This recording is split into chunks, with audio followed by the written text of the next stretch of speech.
Remember those new words your dad taught you when he stapled his thumb? Thank him this Father's Day by entering to win Sport Clips Props to Pop sweepstakes at sportclips.com/Father's Day. Sport Clips, it's good to be a guy. No purchase necessary. N616 must be 18 or older. Subject to official rules at sportclips.com. Void where prohibited. We roll on. Mike and Mike, Trey Wingo, Mike Golic, and Rick DiPietro with us here from Han, Humpty, and Canty, which follows us on ESPN 98.7 FM in New York. Hour number 3. Have you bottomed out from the crack pie? Oh, my God. Rick brought us gifts. He brought us crack pie. Yeah. And Where's strawberry rhubarb pie. Milk bar. Yeah. It's unbelievable. And he brought this shirt because I like pugs. I have a couple of pugs and a lab. Yeah. And wing beneath my wingos. Yeah. I think the shirt was meant for me in the pie. Well, you're not getting the shirt. Well, I don't want it now. You're not getting it. I mean, it's been. You don't have any pugs. There's a pug on this. It's been irreparably harmed. How? It's been filled on up your on my it's on massive your body. biceps. That's exactly right. No, okay. We had Ryan Russillo in here the other day. Yeah. Okay, that was our massive bicep quote. Never missed an arm day, never did a leg day. He's Tyson Chandler. Yeah. He's a slice of pizza, pretty much. He's a slice of pizza.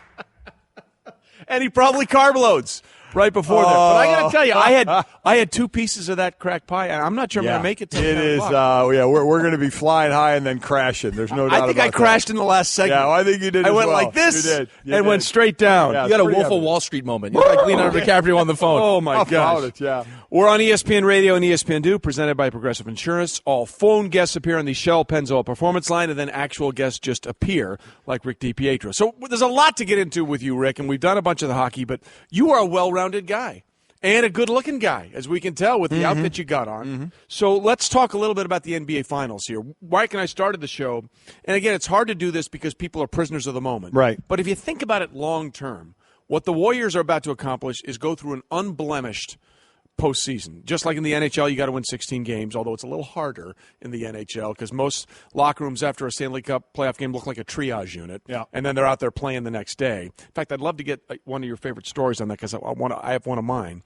Or what the Cavs are now facing, which is trying to come back from 3 down in the finals and win 4 straight to win a championship, which has never happened. So take it out of the prisoner of the moment situation that we're in because obviously with the way the Warriors are playing, it looks impossible for the Cavs. But if you had started the postseason and said you could have a team come back from 3 games down in the finals to win the NBA championship or have a team go unblemished throughout the entire run, what do you think would be more impressive? What would be more impressive? I think if Kawhi Leonard doesn't get hurt in that series in Game 1 and they sweep San Antonio, I would say that the 16-0 is more impressive. But when you look at how good this Golden State team is, right, and you see what Cleveland looks like when LeBron James isn't on the floor, I would say coming back from down 3 games would be more impressive. But that's just in this series. In this series. In general. Just in playoffs, period. If you were asked before the playoffs, 16-0. 16-0. 16-0. Yeah. By the way, we're losing this. We put it on the Twitter poll. It's almost at 8,200 votes.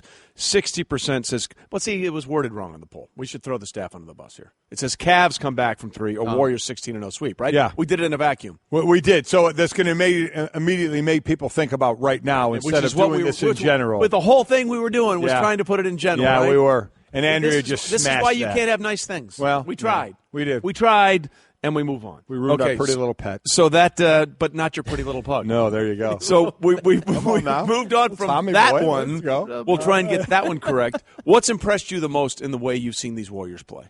Listen, it's the selflessness because I think a lot of people could be turned off watching an all-star team play against this Cleveland Cavaliers team, but when you watch the way that they play the system, like you could throw a bunch of all-stars on a court and hope that things work out, but you got a bunch of all-stars, you got a bunch of MVPs on a court, and they all buy into playing a system. They all share the ball. The one play that I looked at that I thought was pretty interesting as far as, Cleveland was concerned, Kyrie, the step-back jumper, right? It was a bad shot. It was something that obviously was isolation basketball, but the one point that someone made on the broadcast was that usually, like, if that was Golden State and KD had the ball, the guys around him, the other 4 guys, there would be movement trying to help him create space. Even if Klay Thompson has to turn his head for a second and take his eye off Kyrie Irving, maybe that opens up the lane and he gets in. They're just standing there. Right. It's like, here's the ball, Kyrie, go. It's kind of what they do. They take turns doing that isolation ball. As far as the overall picture of what basketball and what people get turned off by now, LeBron choosing to go to Miami and Chris Bosh going there and then forming that team and then Durant doing what he did. How would that be perceived if that was done in hockey? If the stars all decided to talk amongst themselves, and instead of the team creating the team, the players kind of cherry-picked where they wanted to go? How would that be perceived? I'm not sure it's possible in the NHL. I'm not sure you have that kind of inevitability. No, I don't think it is either, but I'm just wondering with the attitude of the player today, because we hear all the old-time basketball, we would never do that. We would never team up with guys we were playing all the against. old basketball teams would also all beat the Warriors. Yeah, that's exactly right. But so I don't think – I'm with you. I don't think it'll happen. What do you think? Do you think players would do it, though, the player of today as opposed to the player of decades ago? No, I think players of today would probably do it because you realize how hard it is to win a Stanley Cup, and it's not very often that you have the opportunity. So I think it's possible. I think Washington's trying to do it right now and trying to get Alexander Ovechkin to Stanley Cup. There's some good teams, but I would definitely – but again, I mean, hockey's the one sport where you can have all the greatest talent as far as, forwards and defensemen, but you see how important a goalie is in the playoffs, right? It's like if you have an average goalie and you got really good forwards up front, you still might not win it, but I think that guys would do it if it was possible in the NHL. All right, the other thing, I want to get back to this because I do believe that winning a Stanley Cup is the hardest thing to achieve in any team sport in this country, simply because of the physical pounding that goes on. Before I came to ESPN, I was working in St. Louis, and the Blues played a tough series against the Blackhawks. And I was in the Blackhawks visiting locker room collecting post-game sound. And you go in there after a playoff game, it really does look like a mobile triage unit. I mean, people are getting stitched up. There's blood everywhere. The stink of the rink is the most accurate thing maybe in all of sports when you talk about what it smells like in a hockey locker room after a game. And they were interviewing Jeremy Roenick, and his lip was cut open to here, blood's dripping out everywhere. It's like, and one of the reporters from Chicago was like, do people understand what it takes to go through a Stanley Cup run? And he's like, I really don't think they do. Was there a moment where you were like, man, we are really just getting torched out here, but yet we got to come back and play tomorrow? Can you put it in a perspective that people can understand how hard it is, what NHL teams do to get through a Stanley Cup run? What's amazing to me, and I don't know when it starts, but the mentality of a hockey player is so much different than most professional athletes. I'm not going to say all professional athletes, but I mean, if you guys remember, I know you guys watched a little bit of hockey. There was a game, Sidney Crosby against the Buffalo Sabres, scores one of the nicest goals you've ever seen in your entire life. He actually one-hands it with a backhand. In the same game, he's in the corner. This is the best player in the entire NHL. Gets hit in the face with a stick, and he's on the bench pulling his own tooth out, and then he gets back out and he keeps playing. Like, I don't know at what point as a young kid we're like, what's a good idea is if we break our foot and we just go in the locker room and tape it up and come back out and play. I mean, you had guys, there would be guys taking Toradol shots to practice because they needed to be out there that much. We had a game, this was actually in college, we had 4 overtime game where guys were actually missing entire periods. Like, they missed an entire overtime period. We're getting IVs. We had one guy who actually was playing with a partially torn ACL that he did during the game, and he just told the doctor, just tape it up, I'll get back out there. Grant Fuhr played in a playoff game with a torn ACL when he was with the Blues. He played in a game with a torn ACL. I just a couple of, I've seen many things on the rink from, Chicklets being on the ice. I think it was Roenick's one time when he was. Well, you remember when Roenick, it was at Madison Square Garden, he got hit in the face, that slap shot, and his whole face was hanging off. Yeah, so the visual of that, and unbelievably, that has to hurt. You just think of your trip to the dentist or reconstruction, whatever. But I'm going to tell you, a couple of games ago, when it was Bonino that took that shot off the inside of his ankle, I started thinking to myself, Rick, I'm like, okay, there are pads everywhere, and these guys drop in front of these slap shots. They're nuts when they do that. Crazy. But they're trying to get hit in the padded area. This caught him right where just the skate was, and the inside of the skate.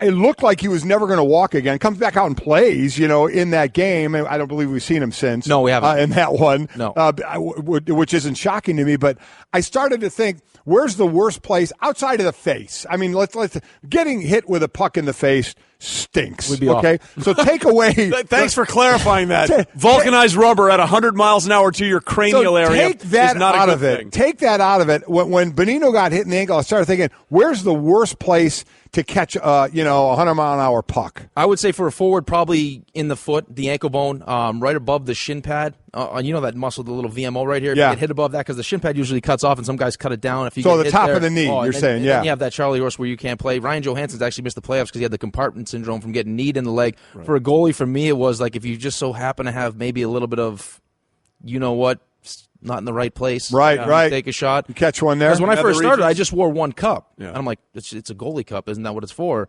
And the veteran goalie on the team was like, how many cups do you wear? And I was like, why? Am I supposed to wear more than one? He goes, you probably shouldn't. I'm like, nah, I'm fine. Yeah. Next practice, of course, because he said it. There. Just they were hanging teeing out. off on you. Oh, my and God. If anyone's ever gone to a doctor for an ultrasound of that area, it's probably one of the most uncomfortable things. I was going to say, normally that would be a badge of honor. I wear 2 cups. I have to wear 2 cups. And just so people understand, in the NFL, you wore how many cups? I wore none. 0. Yeah, most players don't wear cups in the NFL. NFL. But I got to tell you this great story. It might be thinking about this. There was a game in St. Louis when I was working there between the Blues and I think it was Winnipeg at the time. And Keith Tkachuk took a stick to Brendan Shanahan's face, and just like unlicensed entry, cut his lip wide open in the first period, blood spewing everywhere. He goes off. He gets it stitched up. He comes back in the third period to score the game-winning goal, and then with about a minute left in the game, he finds Tkachuk and starts beating the you-know-what out of him. Just bam, bam, bam. And then we did a live shot after the game with Shanahan, and of course they stitched him up before he went back out on the ice. Well, now that thing is like a goiter on his lip. He has a grapefruit hanging off his lip. And I'm trying to do an interview with him. Brenda, tell me that game. And blood is just pouring out of his mouth. They actually got in calls. You have to get him off the air. But that's the hockey player's mentality. It is. Stitch me up, and I'm going to go out there. I love it. I've said it before, and I'll continue to say I think the toughest guys out there. As I said, I think rugby players, MMA, I get all that, but hockey for hurt, so what, back out on the ice. What's the worst injury you ever saw on the when you were on the ice? Worst injury I've ever seen on the ice was probably, I have to say, to myself, and I think that's why when I said I struggled in Pittsburgh a little bit, probably my worst moment in the history of my career was in Pittsburgh. You can Google Rick DiPietro versus Brent Johnson and see why I say that. But he actually punched me in the face. It was a bad plan, first of all, because I didn't realize how big he was, but he actually broke my face. So this whole side of my face, he caved in. And the best part of that is I go in the back to see the doctors in Pittsburgh, and I thought, because it actually severed a nerve in my face, so I couldn't feel my teeth. So initially I thought my teeth were caved in. So I get in and he takes the x-ray and he goes, where does it hurt? I said, excuse me? Yeah. He goes, where does it hurt? I go, not so much here or here, right around here, where my eyeball is hanging out. I'm like, you really asked me that question? Look at the side of the face that looks like a Picasso. I look like Rocky Dennis right now, and you're asking me where my face hurts. That reminds me of the Clint Malarchuk was the worst one. That was. Oh, yeah. That was, man. the worst. Oh, my goodness. All time. That's the scariest thing of all time. All right, again, Rick DiPietro with us from Hahn, Humpty, and Canty, which follows us on ESPN 98.7 in New York. Okay, so I'm glad we got that out of the way so people understand what it is like to try and win a Stanley Cup. So let's play a little over-under. Let's. With Rick here. So over-under brought to you by La Quinta. Book at LQ.com and win at business. All right, here we go. 0.5 games left in the NBA Finals. Over or under? Well, obviously, we're only asking if the Cavs are going to win tonight. I think that Golden State now is on more of a mission. Cleveland's playing for pride. And you play long enough, we've all been there if you're playing for pride. Golden State now, 73 wins last year, didn't close the deal, so they feel unfulfilled. 16-0 and get the championship, obviously. I think that's a big goal for them. I think they get it tonight. Well, you're absolutely right, and I agree with you 100%. And what's funny is if you watch LeBron James in that last game, and he almost had the look on his face. He was exhausted, but he had that look like, okay, so I have to play this well, and we lose, and now all of a sudden I got to do this 4 more times? Yeah. But it's all his fault. Yeah, it's all LeBron's fault because they're... That narrative is so stupid, too, by the way. And it's how funny that the narrative has changed with the whole Kevin Durant thing. Oh, he's bad guy for going to Golden State. Well, now all of a sudden, because he's the best player on the best team, all of a sudden... He's the greatest player ever. Paul Pierce, the truth juice. It was... Come on, Paul. Yeah. I'm going to go over just because I think Cleveland has one game in them just out of pride. Just out of pride. I think they're going to get it done. So, of course, I've been wrong this entire season. There you go. I'd like to I'm going to have a squirrel bet on that one. Yeah. So I'll tell you what, you got to take the wildness out of it. Just ask Booker. He'll take care of that for us. All right, 2.5 titles won by the Warriors with Durant and Curry.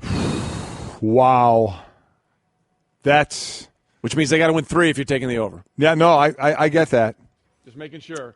I think I may take the over. I think they're set up for at least the next couple of years, contract-wise. Durant has already talked about taking less money to keep some of the other, not the big guys there, but some of the ancillary pieces there.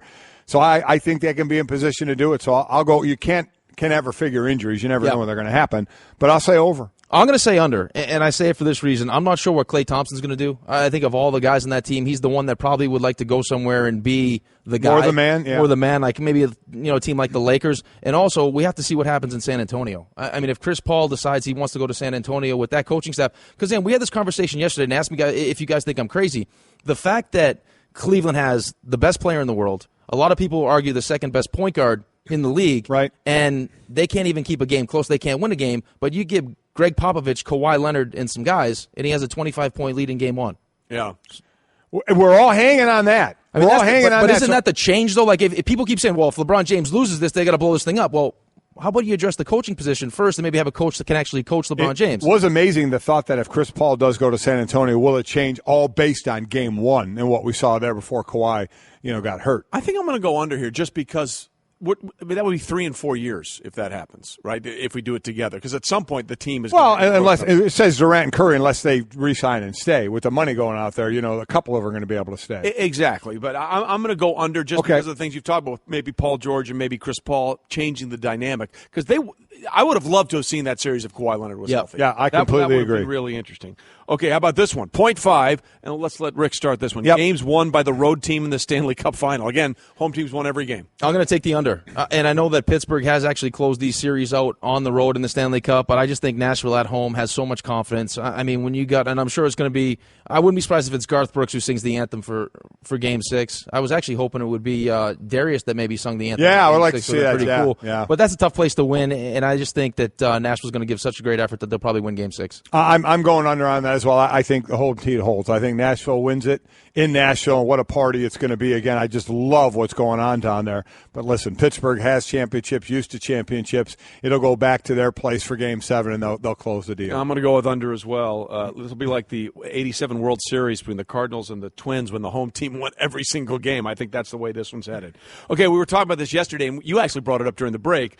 33-year-old Lincoln Riley is now going to be the head coach for the Oklahoma Sooners. He gets to take over because Bob Stoops is stepping down in a very favorable position. Their record last year was 11-2. Right. 9.5 wins by Oklahoma this season with Lincoln Riley as their head coach. I hate these questions. And they put the questions are valid. They put they put the schedule there like I'm supposed to know, in November what's going to go on. I mean, it's the dumbest question. Stanzik, did you write these? So would you rather have less information so you can take it on? God, I hate guessing wins. Look at Stanzik again. Put Stanzik back up on TV. I hate guessing wins. There's the Uber driver you never wanted to pick you up. Look at that guy. Run the other way. 6-minute abs. A stupid question. Can't even work up a sweat in 6 minutes. I'll go over. You think over? You think he's going to get 10? 10 wins. All right. Yeah. I think I'm going to go over, too. Yeah, the way I broke it down, I really looked at that Texas Tech matchup on October 28th, put against a November 18th matchup against Kansas. I think that's a couple of wins. I'm going to go on the weather app and see what it's going to look like on that smokes. day. What about you? I'm going to go over. I mean, listen, there's a reason why Stoops obviously felt like this guy was capable of being the head coach. 33 years old. I guess he's definitely relatable to the players. But, I mean, they have a good team. They have a history of success. Outside of obviously that Ohio State game and a couple other games, I think they'll win more than the 9.5. By the way, I do love the fact that you easily projected potentially 3 wins in 4 years by the Warriors over an 82-game schedule, but 1 year with every team in front of you was a problem. No, because the Warriors are basically with the players that they have are running through the NBA. If the Warriors have the same team in 2 years, do you think they could still win it? I don't know. All I hear is Charlie Brown adults right now. Oh my God! When did you and Stanzik become buddies? I did. Stanzik, did we just become best friends? I think so. A stupid question. I'm gonna go under, and I'll tell you why. Okay. Over 18 years, Bob Stoops lost 9 home games. 9 home games in 18 years. Notre Dame was one of them. 2012. Notre Dame 2012. How'd that season end? Never mind. We move on. It's vacated. Don't know. It never happened. Poof. Never happened. So I'm going to say that's an impossible standard to meet up to. So I think they may drop some home games. So I think that might be the under. You know what? I'll change my mind and go under as well. You talked me into it. God, you broke that down well. Thank you very much. You know why? Because I had the schedule right in front of me. Okay.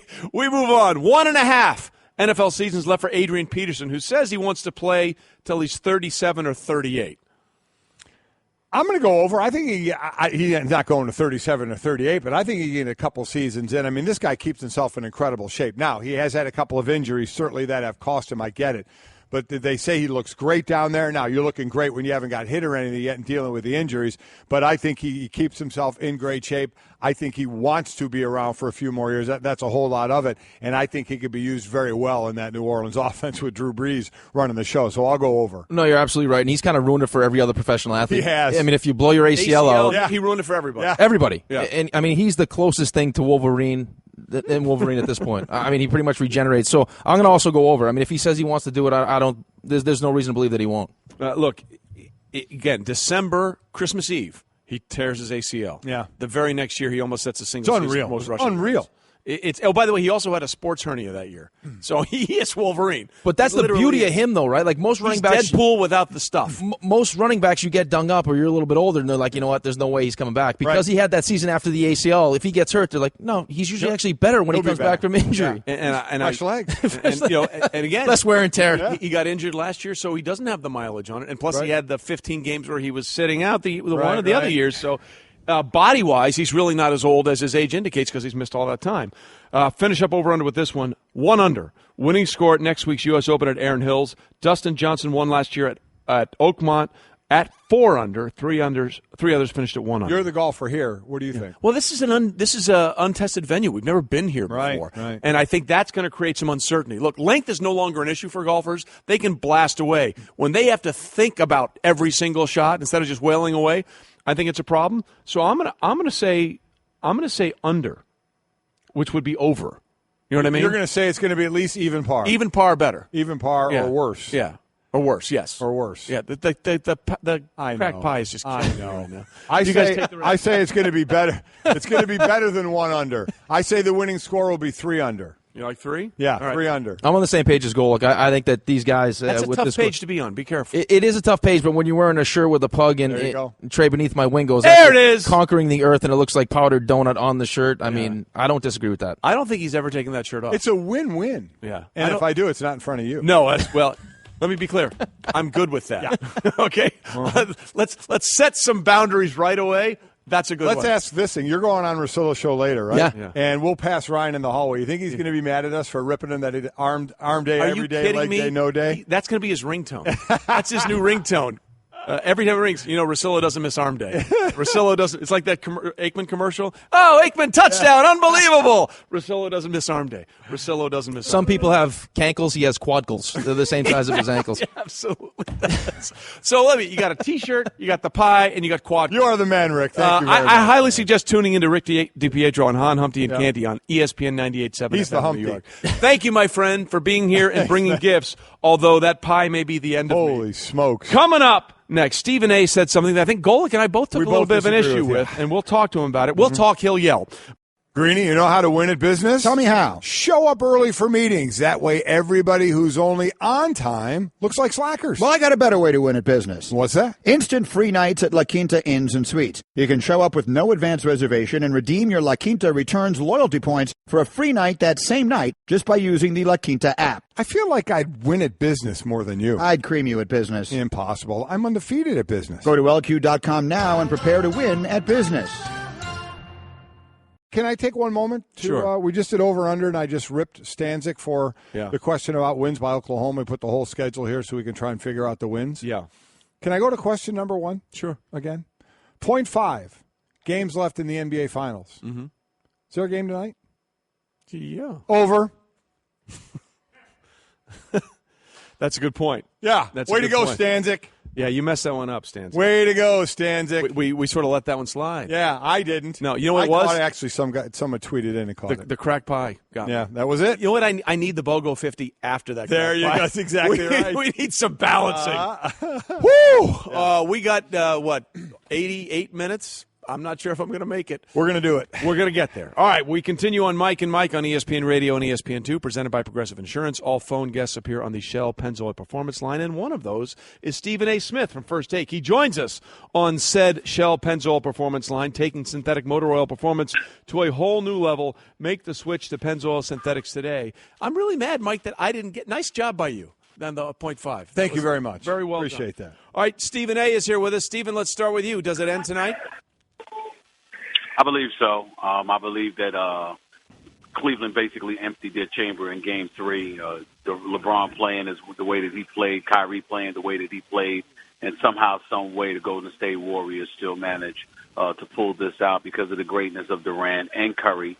And Klay Thompson obviously had a big-time game as well. I just think that, what I saw in terms of body language and beyond, it just gives that veneer, that appearance. Obviously, Cleveland could sit up there and show some guts, and Golden State could be a bit lackadaisical, but I don't get that impression at all. I think that they want to go 16-0 in the postseason, and I think they desperately want it to be at the expense of the Cleveland Cavaliers. So I anticipate that it will end tonight. I'll be happy if it doesn't, but I think I find it hard to believe that Cleveland can come back from that Game 3 loss. I just don't see it happening. And I agree with you. I hope it doesn't. I think it does as well. So when it does end, it's going to, whether it's tonight or the next game or whatever, when Golden State wins this series, what in your mind will be the fallout for both teams? What will we be saying about Golden State and Kevin Durant, and what will we be saying about Cleveland and LeBron James?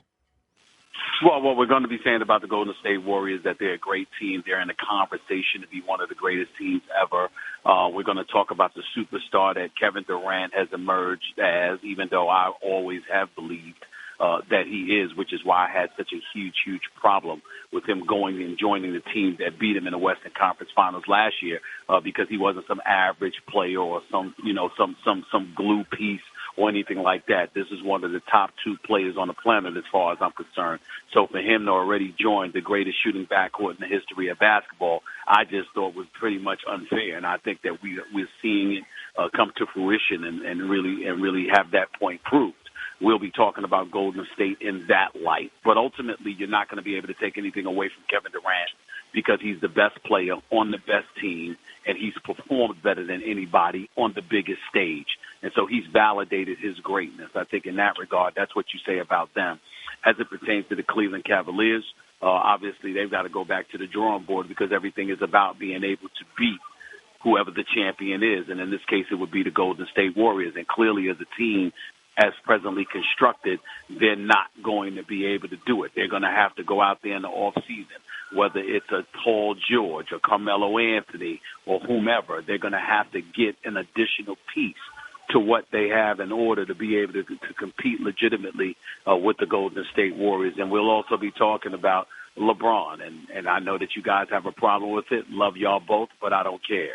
The bottom line is very, very clear. All of this conversation about him being the GOAT officially comes to an end. As far as I'm concerned, it was never the case because it was always Michael Jordan, but it definitely will have that fact cemented now because he'd have this sweep on his resume that would end that conversation in my mind. Well, you know what? We love you too, but we don't care that you disagree with us as well. So I guess that's the way this relationship works. There's love and not really caring whether you agree with us or not. Because here's why that doesn't bother me, Stephen A. Because we all know that when he took that 2007 Cavs team, that was the worst team in the history of basketball to get to a finals. Yeah. Right. He's averaging a triple-double this series. And in that Game 3 loss, when he was on the floor for 46 minutes, they were +7. In the 120 seconds that he took off, they were -12. The -12. I mean, what can a guy get to 120 seconds without his team completely falling apart? That's fair, but let me go back. Let me challenge you guys from this perspective because I know you guys know sports. You can look at it from a numbers perspective and stop there. I don't. I am not holding the San Antonio Spurs final against him at all. You can hold Dallas against him, however. There is no doubt about that. And you definitely would be able to hold this one against him. When you talk about a conversation about the GOAT, the greatest of all time, there's no insult by saying that you're not that, even though you're everything else. You're just saying that that's not a Michael Jordan-esque kind of thing. Because 6 NBA Finals MVP, never allowing a series to get to a Game 7, et cetera, et cetera. Those are all the things on his resume. Of course, you can talk about Kareem Abdul-Jabbar when you're talking about the greatest, but I'm thinking about big men, and I put them in a separate category. When you look at LeBron, however, getting back to him, not only is he on the verge of getting swept in these finals, fellas, I would ask you to remember how it is happening. The person he is defending, the person he is going against, happens to be a dude by the name of Kevin Durant, who's averaging 34, 10, and 6, shooting 56% from the field, 52% from three-point range. And by the way, he is also scoring during money time, outscoring LeBron James 31-11 in the fourth quarter. Now, listen, I don't know about y'all, but when I think about champions and I think about the GOAT, I think about folks who show up in pressurized moments. The ball is in their hand. When everything breaks down, everybody knows what the other person is going to do, and they look you in your face and they say, what you going to do about it? And in the end, that is what Kevin Durant has done. And to me, that is why that ends that conversation. Well, look, I'm not saying he was going to be the GOAT anyway. I'm going to go with Jordan, but I don't think anything in this series is the reason that that's the case. And by the way, I love the fact that you didn't want to talk numbers and you just spewed a bunch of numbers on Kevin Durant. So I do appreciate that. Hold on, I'll let you go. Let me just say this, and then we'll allow the floor to resume. Okay. Look, the idea that Michael Jordan made every big shot is simply not true. He passed it off to Paxson. He passed it off to Kerr. So that has something to do with this as well. I just don't think anything in this series would be the reason he's not the GOAT, because the Showtime Lakers were a pretty good team. They got swept. Dan Marino, some people still think he's the greatest quarterback of all time. His last playoff game, he lost 62-7. I don't think people are thinking that's the reason he isn't. Well, I'm here for you, Trey. I'm here for you. Here's the deal. And I appreciate it. Tell me one time. And I know you do. Here's the deal. First of all, I never said that Michael Jordan always took the last shot. Of course, he gave it to Paxson. No, I think people just don't realize that sometimes. That's fair. But what I would respond to you is this. Michael Jordan goes up against Magic Johnson and wins his first championship. We all saw what he did to Clyde Drexler and those boys in Portland for his second championship. He beats Barkley for his third championship. He beats Karl Malone and John Stockton for 2 more, and in between that, he beat Gary Payton and Sean Kemp. Every single individual challenge that Michael Jordan faced, he answered the bell. Now, LeBron has been underdogs before. He's overcome tremendous odds. He beat Kevin Durant when he was a baby. Remember, Kevin Durant and Russell Westbrook were 23 when they played in the finals 6 years ago. Serge Ibaka and James Harden was 22. Reggie Jackson was 21. They were all on the same team, but they were babies. He goes up against Dirk. You saw what happened. He goes up against San Antonio, played well. Ray Allen comes save the day. The next year, Kawhi Leonard steps up. They're the MVP. He doesn't have help because Kevin Love gets hurt in the postseason, and then Kyrie goes down in Game 1 of the NBA Finals when he lost 2 years ago when Golden State won. But Iguodala was the MVP. And then last year, he balled out. He was absolutely sensational. But you look at it from the perspective that I'm grabbing, is that at some point in time, your individual greatness, because that's what we're talking about, is defined by moments. It's defined by a challenge you're being faced against. When you're going up against Steph Curry, you're not really guarding him. He's not really guarding you. Okay? When you're going up against Tim Duncan, the same applied. When you were going up against Dirk, the same applied. This is really the first time that LeBron James has went against somebody perceived to be somewhere in the vicinity of being on his level. And even though he's answered the bell with numbers, that other dude has answered it with numbers while they've been guarding each other. And, oh, by the way, unlike LeBron, he's not fading in the fourth quarter. Now, in fairness to LeBron, he doesn't have as much help. He's probably fatigued. Nobody needs to excoriate him because of that. But the reality is that Kevin Durant walked into this series saying he's the king, he has the crown, I'm coming for his crown and the NBA crown. And he is in the process of taking it. And you know what we have as a backdrop for LeBron James, fellas? We have him starting off the series before one game was played saying, I don't even want to answer any questions about the Golden State Warriors because it's too stressful. That's a quote. That's a quote from LeBron. It's too stressful to deal with to start off the series, and then during the series when they asked him was he tired, he said, hey, I'm averaging a triple-double. I'm just fine. So in other words, I'm getting my numbers. I'm doing my thing. I don't know what the hell the rest of these guys are doing. Fellas, that's not what champions do. Well, you and I both know it. I'm going to tell you the best part of this conversation was the fact that normally you're tweeting in, busting me on something I said, and you and I go back and forth. Trey's jumping in here, so I'm going to love the future of this. That both of us. This is great. No, I love it. To be fair, all that sounds great. None of this was, he was not the GOAT anyway. I don't think anything in this series changes that perspective one way or the other. We got to go, Stephen A. We appreciate it. Thanks, we'll Stephen see A. you on First Take. Stephen A. Smith Show, Coast to Coast weekdays starting at 1 Eastern on Sirius XM Channel 80. Of course, he's also on ESPN New York, 98.7 and 710 ESPN. Daddy, where do babies come from? Well, honey? Mommy went to the store. Oh, well, you see, there's a mommy and a daddy, right? Right. And see, when they call Geico, they could save a bunch of money on car insurance. Oh, really? And that makes them happy? Yes, that makes them very happy. That's good. Yeah. Well, I'm glad we could have this talk, Sunshine.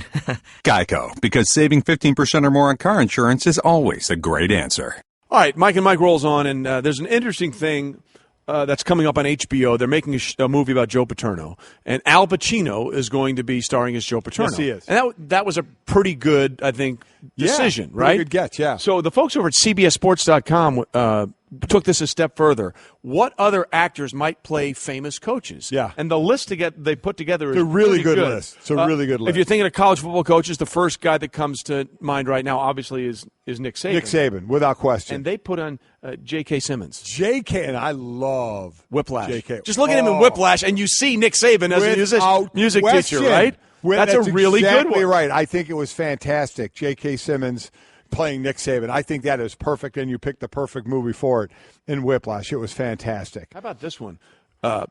Jim Harbaugh, Christian Bale. If you're Jim Harbaugh, yeah, and Christian Bale is going to play you, you just thank your stars and say, boy, how great is that? Well, I think there's two ways to look at this. One, obviously, that's an upgrade in the looks department for Jim Harbaugh. Without a doubt. But it also speaks, Christian Bale, he has played some crazy people. Yes, he has. He has played some real way out there. This will fit right in American Psycho. I hope Christian Bale likes khaki pants. Well, the wardrobe selection would be easy for that movie. He would have to live to him. There's a lot more of these we want to get to, but before that, we were just talking in the break about coaches. By the way, tweet us at this. Which ones do you think coaches? Yeah. At Mike and Mike, tweet us what coaches you think would play, what actors would play coaches in college or pro, whatever sport that you want. We were talking then in the break about coaches, and then we got into sports movies. You have never seen Remember the Titans. Not start to finish. I've seen snippets of it, 15, 20 minutes. How have you never seen that? It's one of the great sports movies there is. That apparently tends to be the majority of the consensus. Yeah. Yeah. I just haven't. So you have no really good excuse other than you're just lazy. Oh, I know. I was living my life. I was just doing other things. So now if you watch a movie, you're not living your life. No, I'm just saying at that point, there were other things that were more important. You can still watch the movie. You're right. And it's amazing. Outside of that one, what is your favorite movie? The most realistic football movie to me, I've always said, is North Dallas 40. Absolutely. Yeah. The only problem, it was shot in the late 70s Yeah. before CGI, and when they do the playoff game, it's like at a high school field, and there are no stands around anywhere. The worst NFL. Any Given Sunday. Also true. Oh. A cacophony of bad editing and noise. Yeah. Just terrible. I did not like that at all. Now, we both agree on a very underrated football movie, The Replacements. Yeah. I really like The Replacements. It was very good. It's one of those just kind of sit there and chuckle. Yeah, they're not. They're not trying to make it realistic. No, they're not. trying to tell a story. Yeah. Anyways, you know what? Yeah. It's kind of like the Baywatch movie I just watched. Okay, you're yelling at me. You're yelling at me for not watching Remember the Titans, and you actually watched the Baywatch movie. It's The Rock, man. Okay. It's The Rock. It's a Baywatch movie. I want to work out with The Rock. It's a Baywatch movie. Okay. We've all gone off the cliff.